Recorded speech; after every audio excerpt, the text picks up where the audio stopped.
The name had come from a dead man's plans. Aldric had known for 3 weeks. He had not moved yet. He moved every morning before the house was awake. His son had been watching him from the gallery above the practice yard for 4 years. He had always known the boy was watching. He had never told him to stop. Cael was 14. He had been training since he was 9, quietly, without being asked, in the way his father had trained. As though preparation were its own answer. He came to his father's study before dawn.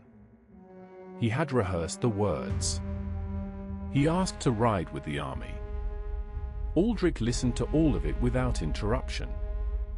He waited until Cael had said everything he intended to say. He said, "You are ready to train. You are not ready to fight. These are different things."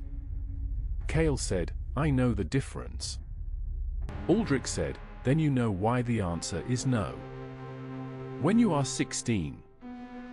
He said it the way he said everything. Final. Not unkind. Impossible to argue with because it was not an argument. It was a fact delivered in the shape of a sentence. Cael did not respond. He had his father's face for this. The stillness that was not acceptance. Just the decision to say nothing further. 3 days later the family rode east. The Delvane estate, Seraphine's family, the seat where she had grown up. Aldric had chosen it because it was behind everything. Because it was known only to people he trusted. He stood at the gate and watched them go. Seraphine looked back once from her horse. He held her gaze. Cael did not look back. The army moved the next morning. 40,000 men under his banner. He intended to take the occupied territory back. He intended to take everything. The Delvane estate stood in open land 3 days east. A large stone house with gardens running down to a river. Seraphine's brother Lord Aldric met them in the courtyard. He was a larger, louder version of his sister. The warmth she kept controlled, in him it ran freely. Lyra loved it immediately. She had the run of the gardens within an hour. Aldric had children of his own, young enough to follow her everywhere without being asked. Cael trained alone in the estate courtyard at dawn. He was up before the household. He did not ask permission. Seraphine watched him from the window one morning. She had seen his father do the same thing for 20 years. She did not go down. On the 4th day the riders came before light. They did not come to the gate. They came through the garden wall, over it, 6 places at once. They were very good. They had done this before. The household guard fought and died quickly. Aldric was killed in the hall. He died facing them. That was the only thing Cael would remember about it. Seraphine did not run. She had been in the hall when they came through the door. She looked at the men and understood immediately. She said, "Take me and leave the children." They had already been given this instruction. They took her. Cael came through the servants' passage with Lyra at his back. He had gone for her the moment he heard the first sound. He had not needed to think about it. A guard named Roval held the passage door. He held it long enough. Cael did not look back. There were 2 horses in the stable, saddled and ready. He put Lyra up first and mounted behind her. They went out through the pasture gate in the dark. He did not know where his mother had been taken. He knew the direction. He rode. Behind them the estate was lit. Not with lamps. He rode and did not look back. And the light behind them faded into the dark the way all fires do. They rode hard for a day and a night. Lyra did not cry. She held the pommel and asked nothing. He did not explain. He found the Outriders before they found him. 2 men from a Royal Guard unit 3 days behind the warfront.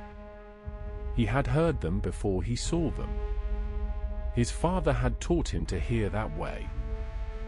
The captain's name was Aldous. He recognized the Vane crest on Cael's riding coat and went still. He said, "Where is Lady Seraphine?" Cael said, "Taken. North or northeast. The estate was hit 4 days ago." The captain said, "Lord Aldric." Cael said, "Does not know yet." He stayed 1 night. He let Lyra sleep. He did not sleep himself. In the morning he told the captain to take Lyra south to the castle. He gave him the words that would make the steward believe him. He told Lyra she was going home. Lyra said, "You're not coming." He said, "I'll come after." She said, "That's what people say." He said, "I know. I'll come after." She held onto his sleeve. He stayed still until she let go. He watched them ride south until they were out of sight. He stood in the road for a moment. Then he turned north. He had nothing but his horse, his training, and everything his father had ever shown him. About how men think when they are holding something they do not want to lose. His father was moving 40,000 men across the occupied country. His mother was somewhere inside it. He was 14 years old and riding back in. The army advanced from the west like weather. Aldric had done this before. The slow, inevitable pressure of overwhelming force applied with patience. He did not hurry. Hurrying was for men who were not certain of the outcome. He did not know his son had turned around. The Outriders brought him news of the estate on the 5th day. He read the report without expression. He asked 3 questions and dismissed the rider. He sat alone for a time. Then he folded the report and went to find the general. He said, "She is alive. They took her for a reason. They do not have what they want from her yet." He said, "This changes nothing about the campaign." The general waited. He said, "It changes everything about what happens when we get there." Cael left his horse at a farmstead 2 miles from the occupied line. He paid with the coin he kept in his boot. His father had always told him to keep coin in his boot.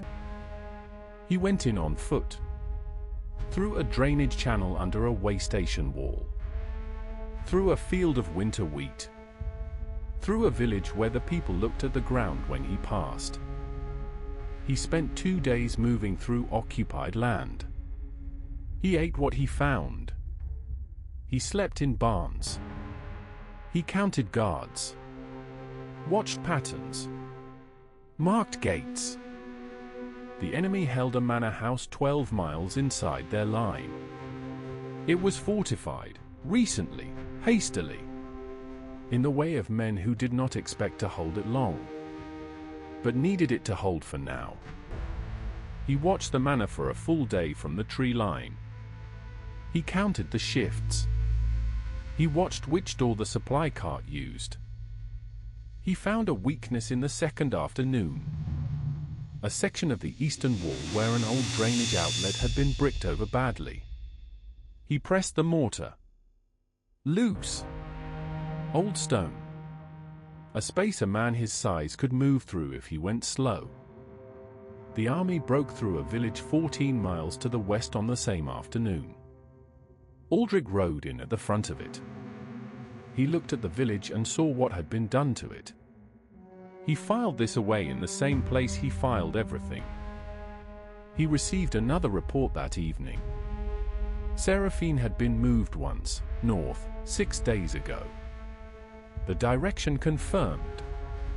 He marked it on the map without speaking. He was getting closer. So was she. Cael had no weapon beyond a belt knife. He had his size, 14, and he did not look like a threat. He had waited his whole life to be ready. He was not ready. He was here anyway. To the west, 40,000 men. To the east, a single lamp in a second-floor window of the fortified manor. Between them, a boy moving through cold dark fields. He waited for full dark.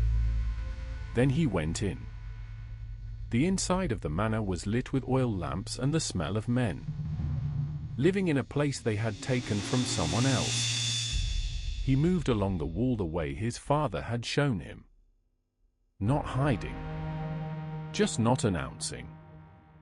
The second-floor corridor had 2 rooms with locked doors.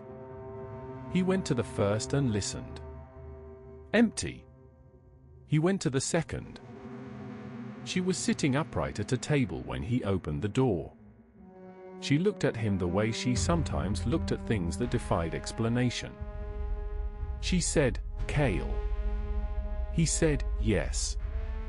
She said, "Where is Lyra?" He said, "South. Safe. With a guard unit." She was still for a moment. She said, "Your father doesn't know you're here."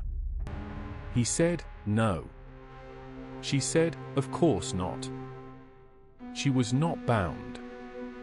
They had not needed to bind her. They were holding something else. A name, a document, something Aldric would need. She had not given it. She would not have given it. Getting out was the problem. The way he had come in was 1 person wide. Guards on the stairwell. 2 at the front gate. He said, "There's a way through the eastern wall. It's narrow." She said, "Show me." He said, "There's a guard on the stairwell." She said, "I know." She said, "Give me the knife." He looked at her. She said, "Cael, give me the knife." He understood what she was asking. Not just for the knife. For his permission. For the agreement that what happened next was something they both chose. He gave her the knife. She moved toward the stairwell. He waited in the corridor above it. He did not see what happened. He heard it. It was brief. Efficient. Over before he had finished breathing. She came back. She gave him the knife. She said nothing about it. He said nothing about it. They moved. They went through the drainage outlet one at a time. Slow and silent in the dark. Cold stone. The smell of old water. The sound of the army somewhere west, closer than it had been that morning. They came out into the field. The night was very cold. They moved away from the manor without speaking and without looking back. They reached Aldric's forward line at dawn, coming through a field of burnt stubble toward torches and armored men, who raised weapons and then lowered them. A rider went for Aldric. He came out of the command tent himself. He crossed the field. He looked at Seraphine first. He looked at his son second. He stood in front of Cael for a long moment without speaking. He put his hand on the back of his son's neck, the way he had when Cael was very small. He said nothing. He did not need to.